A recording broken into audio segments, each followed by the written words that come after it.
miss the old Kanye, straight from the gold Kanye, top of the soul Kanye, set on his goals Kanye, I hate the new Kanye. Assalamualaikum warahmatullahi wabarakatuh. Halo semuanya, perkenalkan, nama aku Helva Revina Evelia. Aku dari kelas C, program studi pendidikan guru sekolah dasar, Fakultas Ilmu Pendidikan. Jadi di video kali ini aku mau share konsep 4P dalam kreativitas. Jadi 4P itu terdiri dari 4 elemen. Ada person, process, price, dan product. Buat tahu lebih lanjutnya, ayo kita bahas satu persatu. Di elemen pertama ada person. Jadi kreativitas ini muncul dari keunikan setiap individu yang berinteraksi dengan lingkungannya. Nah, seseorang yang kreatif ini biasanya memiliki karakteristik berikut. Yang pertama, rasa terbuka terhadap pengalaman baru. Maksud dari karakteristik ini adalah seseorang yang selalu ingin tahu, selalu ingin mencoba setiap pengalaman baru yang belum pernah dialami sebelumnya. Nah, yang kedua itu ada kemampuan untuk menilai dan menganalisis ide secara mandiri. Kemampuan individu untuk menganalisis dan menilai ide-ide yang ada tanpa bergantung pada pendapat orang lain.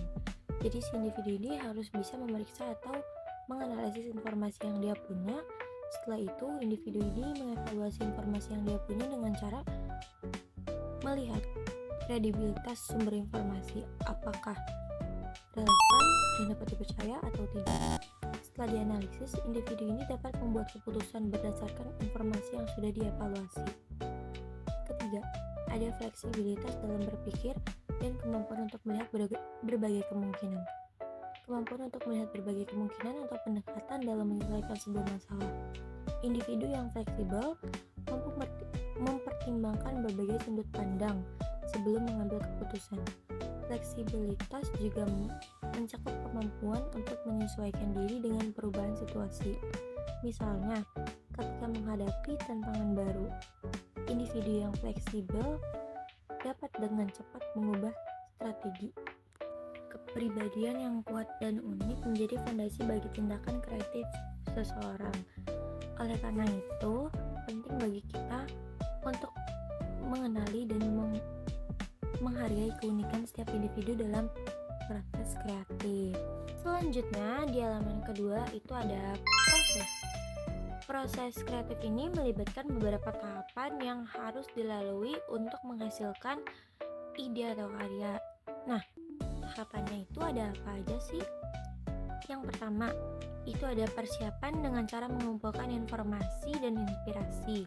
Biasanya bisa melalui berita, artikel, media sosial, dan lainnya. Yang kedua, ada inkubasi, di mana individu memberikan waktu bagi ide-ide yang telah dikumpulkan untuk berkembang secara subkonsius. Subkonsius adalah pikiran yang bekerja di bawah permukaan.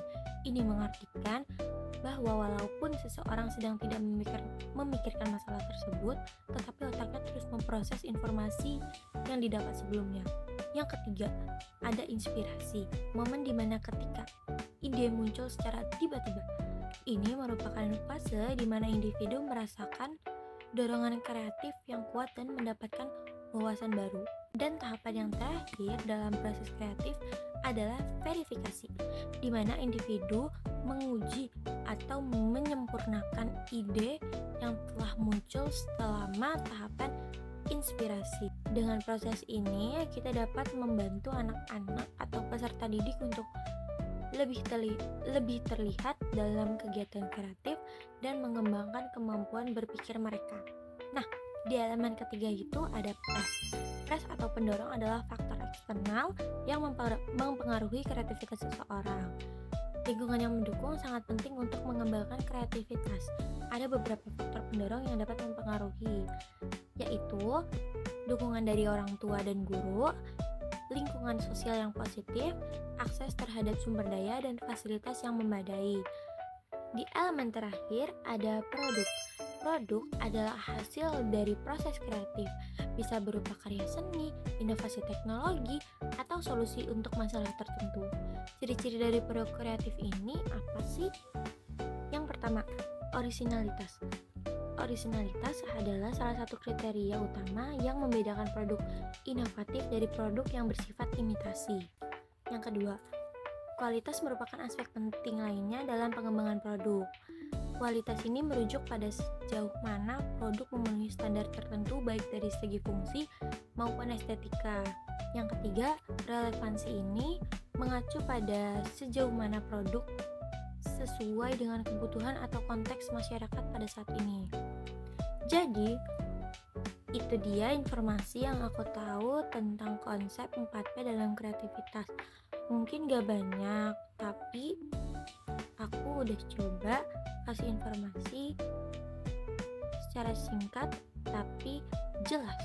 Segitu aja videonya. Wassalamualaikum warahmatullahi wabarakatuh. Terima kasih semuanya, semoga sehat selalu. Bye bye.